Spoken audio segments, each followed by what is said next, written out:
నమస్తే. ఇన్నాళ్ళు నన్ను సపోర్ట్ చేస్తూ, ఎంకరేజ్ చేస్తూ మీ ప్రేమని నాకు అందిస్తున్న ప్రతి ఒక్కరికి కృతజ్ఞతలు. అలాగే ఈ వీడియో కూడా ఖచ్చితంగా మీకు ఉపయోగపడుతుంది. లైక్, షేర్ అండ్ సబ్స్క్రైబ్ చేసి మీ సపోర్ట్‌ని నాకు అందించండి. అలాగే ఈ వీడియో పట్ల మీకున్న అభిప్రాయాన్ని కామెంట్ సెక్షన్‌లో కామెంట్ చేసి తెలియజేయండి. ఇప్పుడు వీడియోని చూద్దాం. సూర్యోస్మి, నేను మీ విక్రమాదిత్య. ఆరోగ్యమే మహాభాగ్యం, ఆరోగ్యం భాస్కరాధీనం. ఆదివారం మద్యం, మాంసం, మైదనం వద్దు, ఆరోగ్యం, ఐశ్వర్యం వద్దు. మీరు ఆచరించండి, 10 మందిని ఆచరింపచేయండి. ఆచరించండి, ఆరోగ్యవంతులుగా ఉండండి. ఆచరించండి, ఐశ్వర్యవంతులు కండి. ఆచరించండి, ఆనందంగా జీవించండి. సూర్యోస్మి. జ్యోతిష్య శాస్త్రం ఒక అద్భుతం. వేదాంగమైన జ్యోతిష్య శాస్త్రం అనేటువంటిది మానవ జీవన గమనానికి ఒక వరం. జ్యోతిష్య శాస్త్రం నీ జీవితంలో వెలుగు నింపే ఒక భాష. ఆ భాష నీకు అర్థమైతే ప్రకృతి నీతో మాట్లాడుతుంది. అస్ట్రాలజీ నేర్చుకోవాలి అనుకునే వారికి అద్భుత అవకాశం. మురళీధర శర్మ గారి అస్ట్రాలజీ క్లాసెస్ అతి త్వరలో మొదలు కాబోతున్నాయి. 100% జాబ్ గ్యారంటీ. వివరాల కొరకు సంప్రదించండి. నమస్తే, వెల్కమ్ టు అవర్ ఛానల్. నేను పద్మిని. ప్రస్తుతంతో పాటు ప్రముఖ ఆధ్యాత్మికవేత్త, సూర్యోపాసకులు, sun spiritual society founder Vikramaditya garu మనతో పాటు ఉన్నారు. మాట్లాడదాం సార్. నమస్తే సార్. సూర్యోస్మి తల్లి. సార్, భాద్రపద మాసంలో ఉన్నాం మనము. భాద్రపద మాసం అంటే ఖచ్చితంగా వినాయకుడిని మినహాయిస్తే వినాయకుడిని 15 రోజులు కొలిచేసుకుంటాం. ఇంచుమించుగా 15 days ఆ ట్రాన్స్ లోనే ఉంటాం. మరో 15 days పితృపక్షాలు ఉంటాయి అనుకోండి, అది వేరే విషయం. మరి వినాయకుడిని కొలుచుకున్నాం, వాట్ నెక్స్ట్? ఎట్లా ఇంకొంచెం నెక్స్ట్ లెవెల్ కి ఎలా వెళ్ళాలి? వినాయక అనుగ్రహం కావాలి కలియుగంలో. కలియుగంలో ఇద్దరు అనుగ్రహం కావాలి. ఒకటి చండి, ఒకటి వినాయకుడు అని చెప్తూ ఉంటారు చాలా గట్టిగా. మరి వినాయక అనుగ్రహాన్ని మేము పూజ చేసుకున్నాం కదా, ఫలితం ఎలా వస్తుంది? ఎలా అనుగ్రహాన్ని పొందాలి అంటే ఏం చెప్తారు సార్?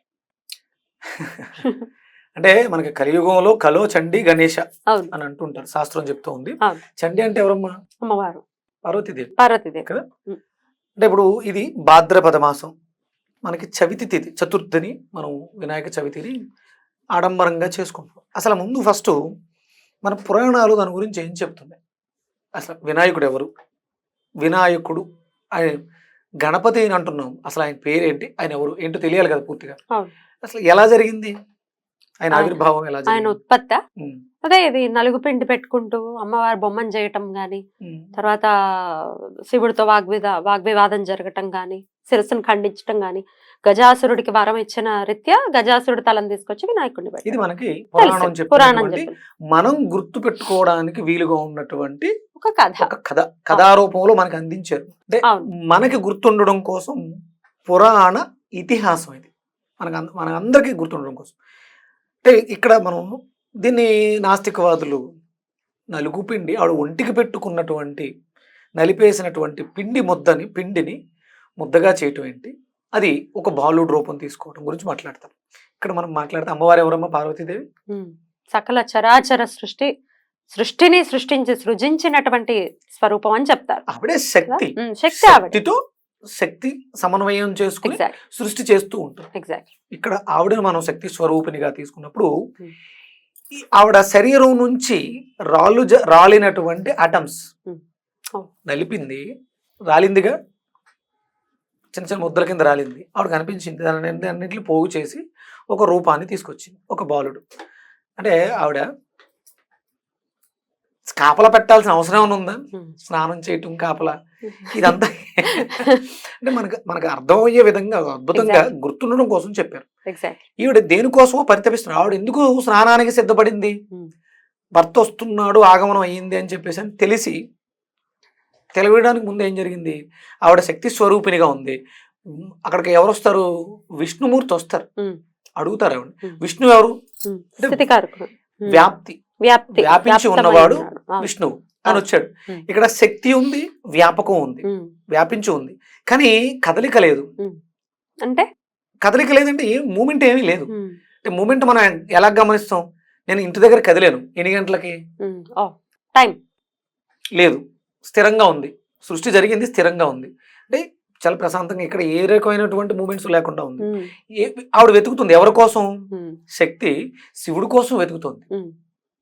ఎక్కడ ఉన్నాడంటే పలానా చోట ఎక్కడో గర్భంలో చీకటిలో ఉన్నాడు ఆయన. ఇప్పుడు దానికోసం విష్ణుమూర్తి వెళ్ళి గంగిరెద్దు ఆడించడం, ఆ గజాసుడి దగ్గర మాట తీసుకుని ఆయన్ని తీసుకురావడం అయిపోయింది. అక్కడ యుద్ధం అయిపోయింది, ఆయన బయటకు వచ్చేసాడు, నందివాహనం ఎక్కి కైలాసానికి వచ్చేసాడు. అంటే అమ్మ దగ్గరికి వచ్చాడు, శక్తి స్వరూపుని దగ్గరకు వచ్చాడు. అప్పుడు ఇక్కడ బయట ఉన్నటువంటి ద్వారపాలకుల కాపలా ఉన్నటువంటి కుర్రోడు అడ్డగించాడు. ఇద్దరి మధ్య యుద్ధం జరిగింది. అంటే కాలానికి ఈవిడ శరీరం నుంచి జాలువారినటువంటి ఆటమ్స్, శక్తి తాలూకు అణువులకి మధ్య ఒక యుద్ధం జరిగింది. అంటే కాలాన్ని ఆపుతుంది అది. ఆ సమయంలో ఆయన అంటే ఇంత పెద్ద దేహం పని చేయాలి, ఇప్పుడు నేను ఇది లేదమ్మా, నేను దీన్ని తీయలేనుగా, చూడలేను, మాట్లాడలేను అంటే ఏం చేయాలన్నా ప్రధానమైనటువంటి అంగం ఏది? బుర్ర, తల. తల తోకలేని పనులు చేస్తున్నావు అంటారు. అంటే తల చాలా ఇంపార్టెంట్. ఇప్పుడు ఆయన యుద్ధం జరిగింది, కాళ్ళు చేతులు తెగబడినాయి అనేం లేదు అక్కడ, తల తీసేశాడు. అప్పటి వరకు ఆయన ఎవరు? గణపతి. మనం చెప్పుకునేటువంటి ఒక బాలుడు.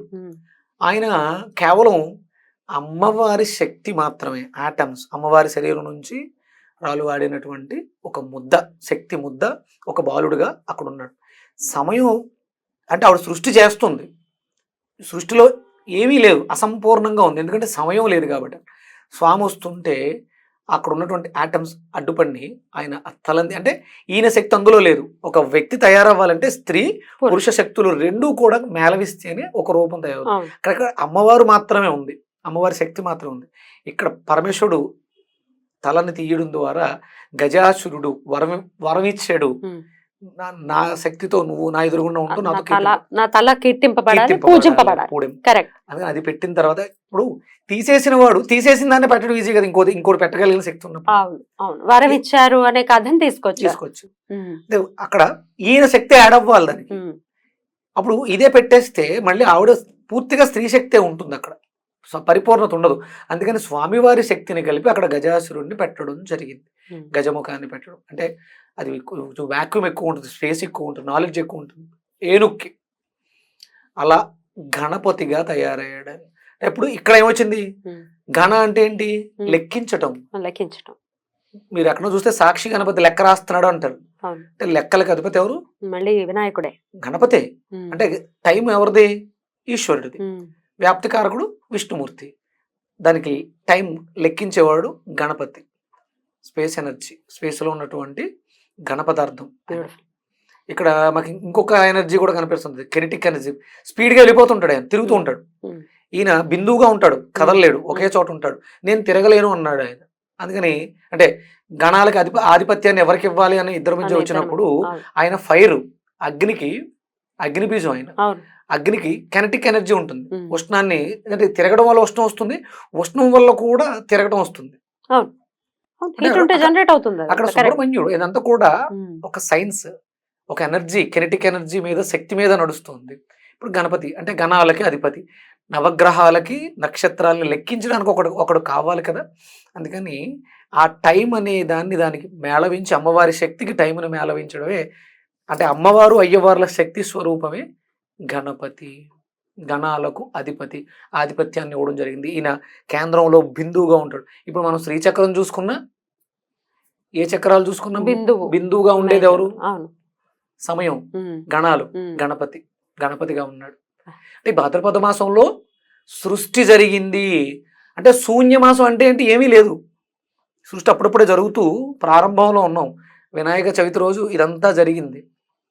అందుకని ఏమీ చేయడానికి ఎవరికి ఏం పాలుపోదు. అందుకని ఏ పనులు మనం చేయకూడదు. వినాయక ఆరాధనే ఇది తలుచుకోవడం ద్వారా, ఇది ఆరాధించడం ద్వారా. అంటే మనం చేసే ప్రతిదానికి ఆయన లెక్కలు రాస్తుంటాడు. ఎక్కడున్నాడు ఆయన? మళ్ళీ మన శరీరంలో మూలాధారంలో ఉన్నాడు. ఫస్ట్ ఏర్పడేటువంటి చక్రం అది నాభి నుంచి జరుగుతుంది. మళ్ళీ ఆయన పొట్టకి పాము కట్టడం. ఎంత కథ, ఎంత సైన్స్ ఉంది. అంత సైన్స్, క్రియేషన్ అద్భుతం అసలు. ఆయన ఏమో కెనెటిక్ ఎనర్జీ స్పీడ్ గా ఉందా? ఇంకేమైనా అర్థాన్ని తీసుకోండి. మరి ఇంత పెద్ద భారీ కాయం ఎలకేమిటి అనే డౌట్ వస్తుంది. ఇంత చిన్న ఎలక ఎలా మోయగలదు? ఎలక, దాన్ని మూషికం అంటారు కదా. అంటే నిజంగా వేదం అద్భుతం. ఇదంతా వేదం వివరించినటువంటి వివరణ. ఆ వేదాన్ని అధ్యయనం చేసిన వాళ్ళ మాటలు ఈ రోజు నేను మీతో మాట్లాడుతున్నాను, సొంతం కాదు. అంటే కొంచెం వాళ్ళు చెప్పేది నాకు అర్థమైంది, నేను అర్థం చేసుకుని అనలైజ్ చేస్తాను. ఈజీగా అర్థమయ్యేలా సరళంగా చెప్తున్నాను. రైట్. ఎలక ఏ రంగులో ఉంటుంది? యాష్ కలర్ లో ఉంటుంది, లేదంటే బ్లాక్. అంటే చీకటి, అంతా కూడా చీకటి ఉంది. చీకటి ఏం చేస్తుంది? ఏమి ప్రతిదాన్ని కనపడనివ్వదు. మింగేస్తుంటది. అవును, కనపడనివ్వదు. చీకట్లో అన్ని మింగేస్తూ ఉంటది. అవును. ఎలక ఏం చేస్తుంది, దీంట్లో ఉన్న ఎలక అన్నిటినీ కొరిగేస్తుంది. పట్టుకెళ్ళిపోతుంటది. పట్టుకెళ్ళిపోతుంది. దొంగ అంటే మూషకం అంటే దొంగ అని అర్థం అంట అయ్యో. సంస్కృతంలో. అంటే ప్రతిదాన్ని దొంగిలించి, చీకటి ప్రతిదాన్ని దొంగిలించేస్తూ ఉంటుంది. ఓకే. అలా దొంగిలించే దాని మీద ఆధిపత్యాన్ని తీర్చుకున్నవాడు గణపతి. అంటే ఆయన జ్ఞానకారకుడు అంటాం కదా, గణపతి జ్ఞానానికి ప్రతీక అంటాం కదా. అవును. అంటే జ్ఞానం ఎప్పుడు చీకటిగా ఉన్నప్పుడు నువ్వు ఏమైనా పనులు చేయగలవా? చేయలేవు కదా. లైటు అంటే కాంతి. Yeah. ఇక్కడ మళ్ళీ ప్రతిరోజు చీకటి అవుతుంది, చీకటి కమ్మేస్తుంది, సూర్యోదయంతో జ్ఞానం ఉద్భవిస్తుంది. Hmm. చీకటిని మింగేవాడెవడు? ఉమ్. మళ్ళీ గణపతి. వినాయకుడు. గణపతి. ఉమ్. ఆ గణపతే ఉమ్. ఉదయం సూర్యోదయంలో మనకు కనిపించేటువంటి సూర్యనారాయణమూర్తి. రైట్.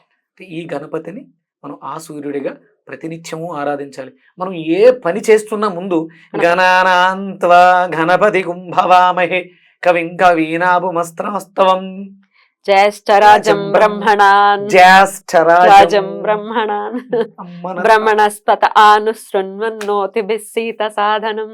ఎంత బాగుంటుందో ఈ శ్లోకం. రైట్. చెయ్యాలమ్మా. ఏదో భాద్రపద మాసం వచ్చింది, 9 రోజులు అలంకరించాం, మా మండపాలు పెట్టి సినిమా పాటలు పెట్టి డాన్స్ వేసాం కాదు. ఎంత దారుణం అమ్మా. ఎంత ఎంటర్టైన్మెంట్ లో ఉన్నావో ఏమి తెలుసుకోకుండా బ్రతుకులు వెళ్ళిపోతూనే ఉన్నాయి. రైట్. ఏదో వెళ్ళిపోతున్నాయి, వెళ్ళట్లే, అభ్యున్నతిని సాధించట్లా.